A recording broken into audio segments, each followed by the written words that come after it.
আন্তরিক ধন্যবাদ জানাচ্ছি এই কারণে যে যখন একটি পরিবারের উপরে কোন অভিশাপ নেমে আসে তখন পরিবারের সকল সদস্যরা এক হয়ে যায়।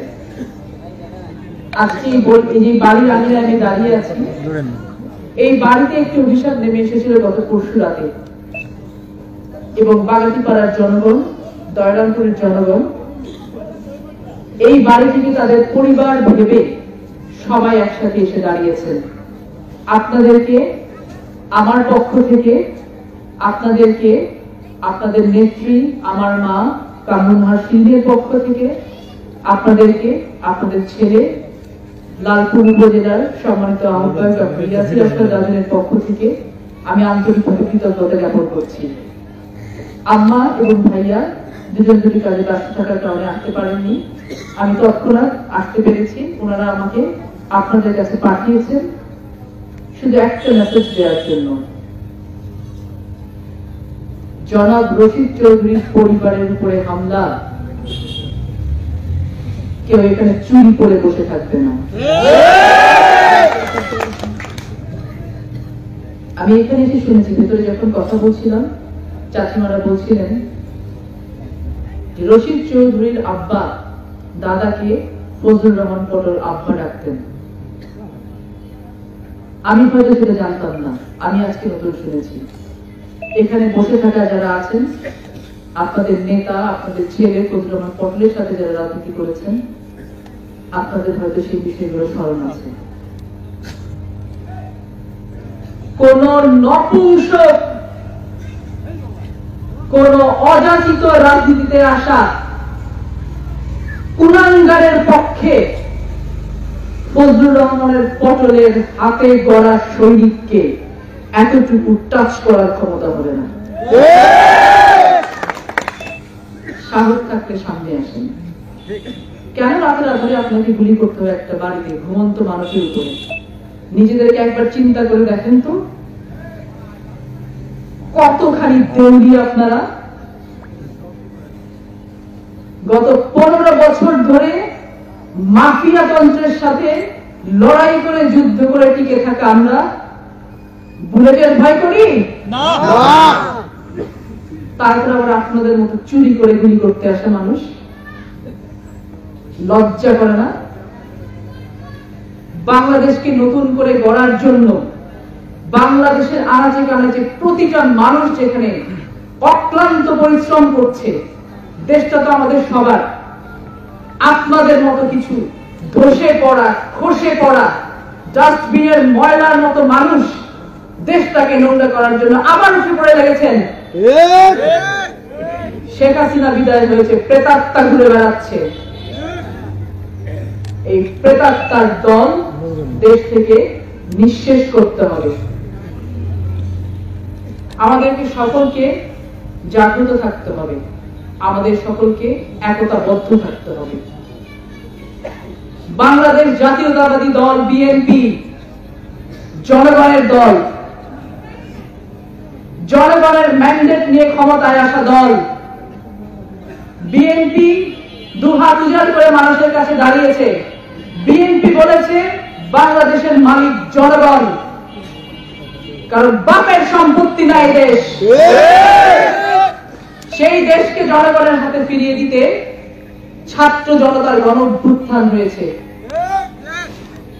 1971 সালে যেমন হয়েছিল সেরকম হয়েছে 2024 সালে। আমাদের ভাইদের বুকে গুলি চলেছে, মাদের বুকে গুলি চলেছে, বাবাদের বুকে গুলি চলেছে। আপনারা কি দোষর হয়ে সেই কাজ আবার করছেন? কাউকে ছাড় দেওয়া হবে না। Not a single person will be unpunished. সন্ত্রাসীর কোন দল নেই, সন্ত্রাসীর কোন গোত্র নেই, সন্ত্রাসীর কোন মা বাবা নেই। যার হাতে অস্ত্র সে তার বাবার বুকেও গুলি চালাতে পারে। প্রশাসনের ভাইরা যদি এখানে থেকে থাকেন, বিগত দিনগুলোতে, অতীতে বিগত ফ্যাসিস্ট সরকার, মাফিয়া সরকার প্রশাসনকে দাঁড় করিয়েছিল বাংলাদেশের সাধারণ জনগণের বিপক্ষে। আপনাদের এই মুহূর্তে নিজস্ব ইমেজ ব্যাক করার একটা সুযোগ এসেছে। এই বাড়ির একটি ঘুমন্ত মেয়ের উপরে, এই বাড়ির একটি ঘুমন্ত ছেলের উপরে, এই বাড়ির একটি ঘুমন্ত মায়ের উপরে 18 রাউন্ড গুলি চলেছে। 24 ঘন্টার অতিরিক্ত পার হয়ে গেছে। একটা মানুষ কেন অ্যারেস্ট হলো না এখন পর্যন্ত? প্রশাসনের কি জবাব আছে? আজকে যেই ঘটনা ঘটেছে, আপনি কি বলতে পারেন কালকে অন্যখানে ঘটবে না? আপনাদের দায়িত্বটা কি? বর্তমানে যে সংস্কার বাংলাদেশে আছে, আমরা আন্তরিকভাবে বিশ্বাস করি, বিশ্বাস করতে চাই, সহযোগিতা করতে চাই।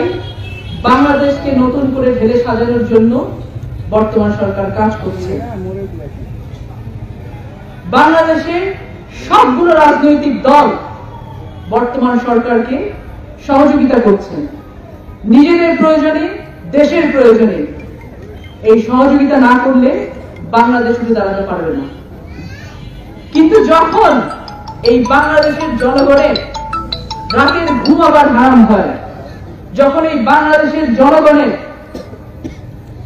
খাদ্যদ্রব্য কিনতে গিয়ে নাভিশ্বাস উঠতে হয়, যখন এই বাংলাদেশের জনগণ মনে করে আমরা তো এখনো নিরাপদ নই, তখন কিন্তু প্রশ্ন আসে, অনাস্থার জায়গা তৈরি হয়।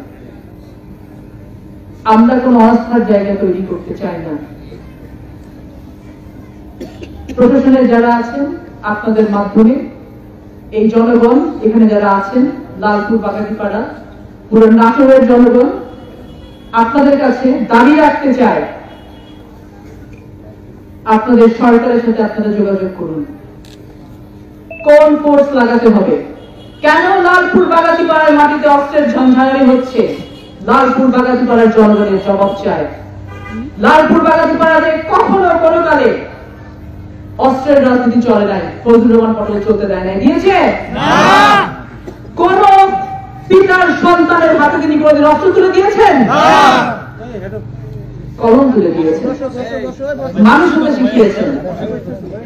আজকে ফ্যাসিজমের দোসররা এই মাফিয়া সরকারে রেখে যাওয়া অস্ত্র নিয়ে আমাদের উপরে আবার চড়াও হয়েছে। আমাদের নিরাপত্তা কোথায়?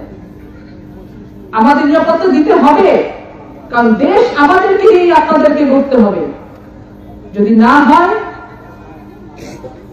জনগণের অনাস্থা চলে আসবে, যেটা কোনোভাবেই এই দেশ আর বিয়ার করতে পারবে না, কাম্য না। আজকে বাংলাদেশে আমরা নিঃশ্বাস নিতে পারি বুক ভরে। এই বিশ্বাসটুকু মানুষ অর্জন করেছে 5 তারিখের পরে, করেছে না? তাহলে কারা আবার নতুন করে সেই জায়গায় হারা দিচ্ছে? ওবায়দুল কাদের 3 মাস ধরে দেশে থাকে, চলে যাওয়ার পর জানা যায় যে তিনি দেশে ছিলেন, আমরা জানতে পারলাম না। Where is your intelligence? আমরা একটি দেশ চাই, যে দেশ আমাদের, যে দেশে আমরা আমার পছন্দ মতো প্রতিনিধি নির্বাচিত করতে পারবো, যে দেশে আমার রাতের বেলা দরজা বন্ধ করে ঘুমানোর পর আতঙ্কিত হতে হবে না যে আমার ঘরের উপরে গুলি চলবে। আপনারা এখন বর্তমানে এই দেশের গার্ডিয়ান, আপনাদের কাছে আমরা দাবি রাখতে চাই, আমাদের পিতা মাতা সন্তানের নিরাপত্তার দায়িত্ব আপনাদের, আমরা নিরাপত্তা চাই। সেই সাথে বিচার চাই। আপনারা কখন বিচার করবেন? যদি একটা গুলি একটা প্রাণ নিত তখন? সেটার জন্য অপেক্ষা করছেন আপনারা?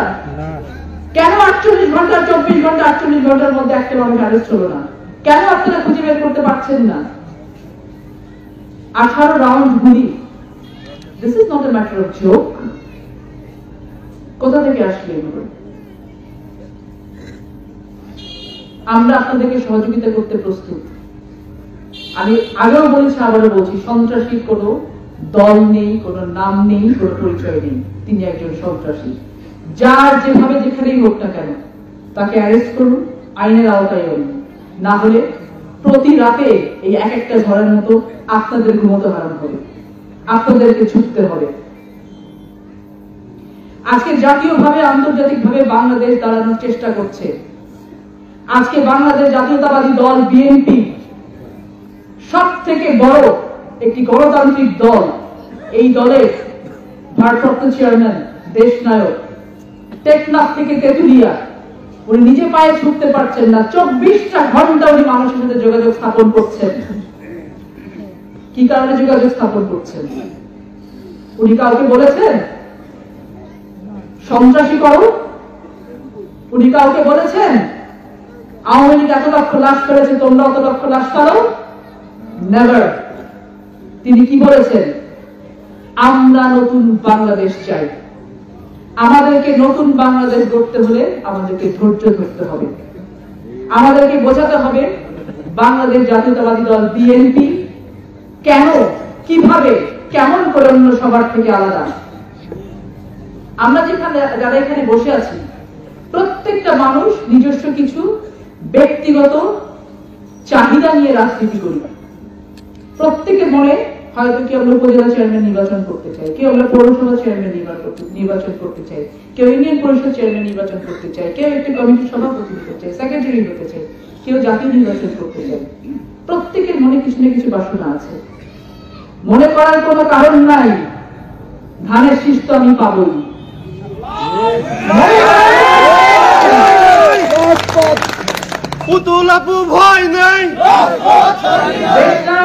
তারেক রহমান অত্যন্ত স্পষ্ট ভাষায় বলেছেন, জনগণের কাছে যখন যাবেন কি নিয়ে যাবেন?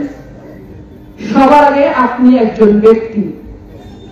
আপনি যদি মনে করেন আপনি আপনার এলাকাকে রিপ্রেজেন্ট করছেন, আপনি যেমন আপনার এলাকাকে আমি কেমন করে দেখব। আপনি যদি মনে করেন আপনি ভবিষ্যতে রাজনীতি করতে চান, আপনি মানুষের আস্থা অর্জন করুন। একটি রাজনৈতিক দলে সব থেকে বড় পুঁজি হচ্ছে জনগণের আস্থা। আমাদেরকে জনগণের আস্থা অর্জন করতে হবে। বিএনপি কিছু উচ্ছিষ্টভোগী, কিছু বহিষ্কৃত নেতা যারা দলের বিপক্ষে নির্বাচন করার জন্য, দলের সাংগঠনিক নিয়ম শৃঙ্খলা ভঙ্গ করার জন্য দল থেকে বহিষ্কৃত হয়েছে। আমাদের নলেজে এসেছে বিভিন্ন সময় ওপেন মিটিং এ বক্তব্য দিয়ে আওয়ামী লীগকে দাওয়াত দেওয়া হয়েছে। সবাইকে সাবধান করে দিতে চাই, যারা আওয়ামী লীগ পুনর্বাসনের খেলায় নেমেছেন, যারা আওয়ামী লীগকে নিয়ে সমঝোতা করে রাজনীতি করছেন, কারো পিঠের চামড়া থাকবে। আমি কথা আসতে বলি, কিন্তু আমি যেটা বলি আমি সেটা মিন করি। লালপুর বাগাতিপাড়াকে যারা অস্থির করার জন্য, অস্থিরতা তৈরি করার জন্য ফ্যাসিস্টের দোসরের সাথে আঘাত করছেন, তাদের এজেন্ডা বাস্তবায়ন করার জন্য চক্রান্ত করছেন, ভুলে যেন না লালপুর বাগাতিপাড়ার প্রত্যেক ঘরে ঘরে একটা করে ফজলুর রহমান পটলের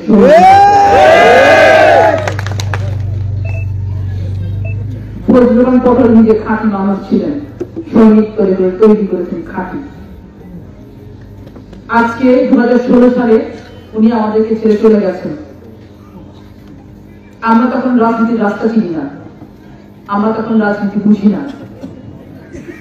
এই মানুষগুলো যারা এখানে বসে আছেন সবাই আসতে পারেননি আজকে।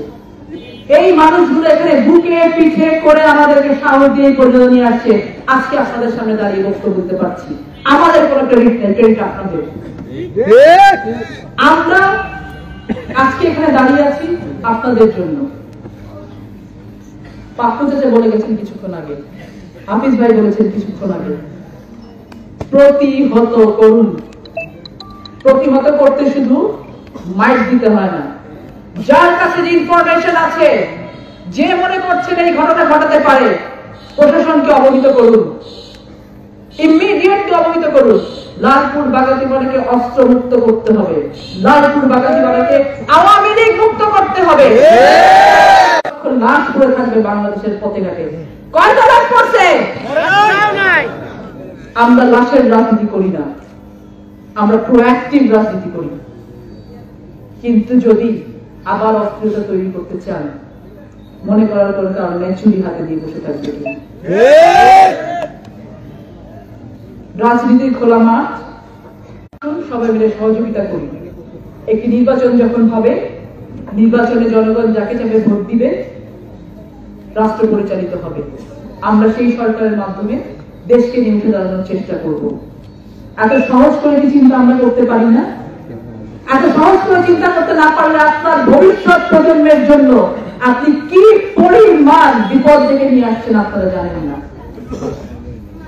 আমাদেরকে চিন্তা করতে হবে, আমাদেরকে মানুষের কাছে যেতে হবে, আমাদেরকে মানুষকে বোঝাতে হবে কি কারণে আমরা সকলের থেকে আলাদা।